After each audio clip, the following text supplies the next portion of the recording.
Welcome to Tyler's channel. If you haven't already met Ania, she is my wife and my business partner. So we work together and live together, and that means we spend 24 hours a day together. So hopefully we have learned a few things that we can share with you if you start finding yourself spending a lot of time with your significant other. And we hope that we are able to share this wealth that we have accumulated over the last 7 years of being married together. But in ours, it's probably more like Decades. 14 or 20 years. Sometimes it sure feels like it. How not to kill each other. Tip number 1, what do you got? Finding things that you can do together that give you a common goal. Normally this just means our work projects, but we've been taking on new stuff like baking, learning to do that from scratch, and puzzles. And playing video games. I think the video games have been a great idea. I bet you have. What's your favorite game? Red Dead Redemption 2. I finally picked it up. And I'm really looking forward to Final Fantasy VII. Next one kind of relates to that. Go for long walks, assuming you can if you're in a city that's possible. Get outside. And make sure that they're not just like walks around the block. Pick a destination. So go to the store, go and pick up your takeout at the restaurant, go to the park. Basically kill 2 birds with 1 stone. Get some exercise and achieve a goal. Another one that's really important that I think that we found really early on is to make sure to check in with each other. We weren't necessarily doing it before, but now it's more important than ever. Yeah, it's pretty easy to just start getting stressed out or get in your own head and alternate that back and forth. So just check in with the other person, see if they are having a stressful day, because you never know. They might be acting normal, but feeling totally different on the inside. Yeah, and they might be acting more normal or less stressed out on the outside for the other person. I think that you do that a lot to my benefit. And I think it's important, and hopefully you can have days when you're alternating your stress. So one day you're stressed out and I'm stressed out another day when you're not, so that we're never overlapping, basically. I think this is a good one for you, is to pick your battles, meaning, you know. So get him to pick his battles. Actually, you tell me, what does it mean to pick your battles? No, I feel like I'm in therapy. We are, that's why we're sitting on this couch. This one is, yes, truthfully, a big learning experience for me. Basically not making a bigger deal out of things that don't deserve it. There is no escaping each other, so you really shouldn't be blowing things out of proportion where it's not necessarily. Step back, think, is it really worth it? Can I work it?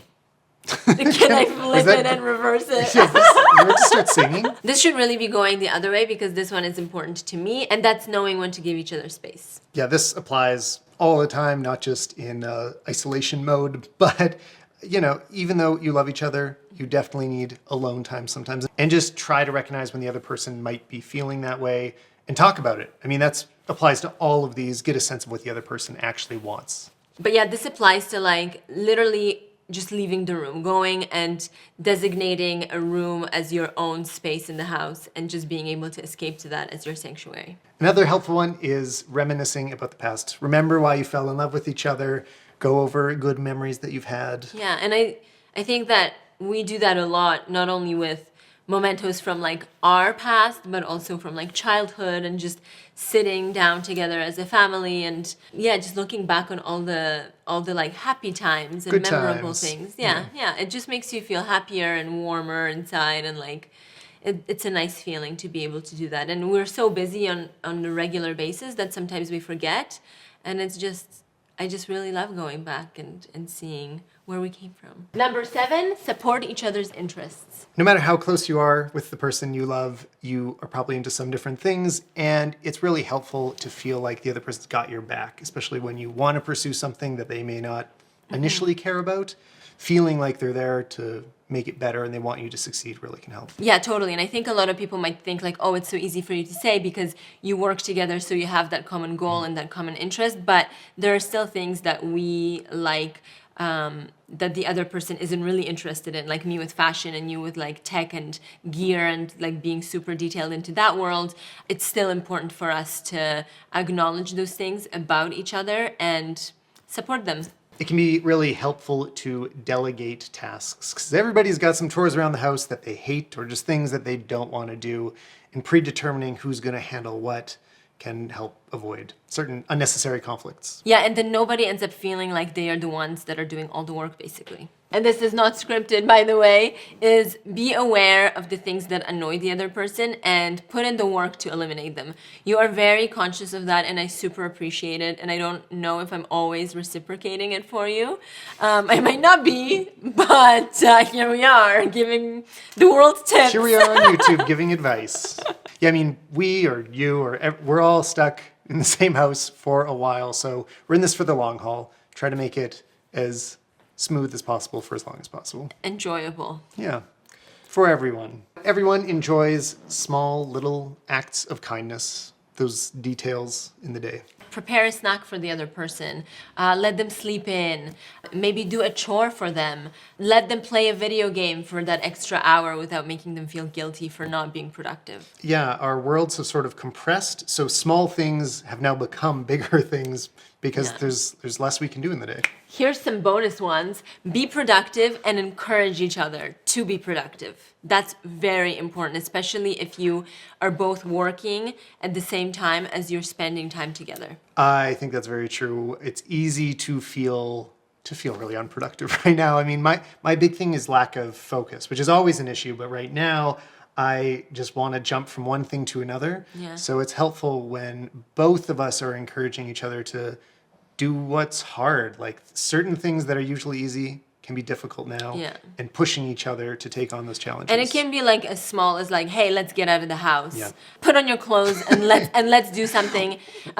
Shave your beard, wash your hair. No, but honestly, like, I Yeah. think that it's when we are sitting around and doing nothing is when we feel the shittiest. Yeah. You can feel like such a potato by not getting to do anything during the day. It can be very demoralizing. Yeah. Final nice one is spend time together in the same room without talking to each other. Yeah. Silence. It's kind of like the opposite of Love is Blind. Yeah, totally. It can feel very comforting. I'm very big on this. Like, I love when I want to be surrounded with people, I just want to feel them around me. Like, they don't have to say anything. They can just do their own thing, but it's just nice to have, that knowledge that somebody is there.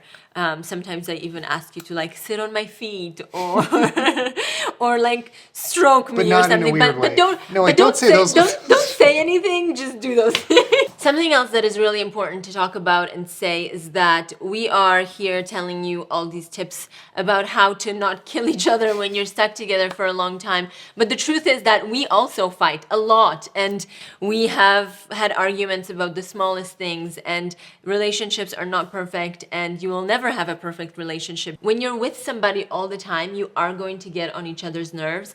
And the most important thing, of course, is to remember why you are in the relationship to begin with, that you love the person and that the small things don't matter in a grand scheme of things. That's absolutely true. Even though things can be hard sometimes, they can still work out in the end. And we realize not everybody's in a relationship that they're going to be able to make work and might be stuck at home in something that makes them feel really shitty. So if you are having those kinds of troubles, I've included a phone number in the description below. There are people out there that can help you out even in these tough times. And don't be scared to reach out for help. So Anya, we're gonna take all of this advice and apply it to our lives. Yeah, should we hug? Oh yes, of course.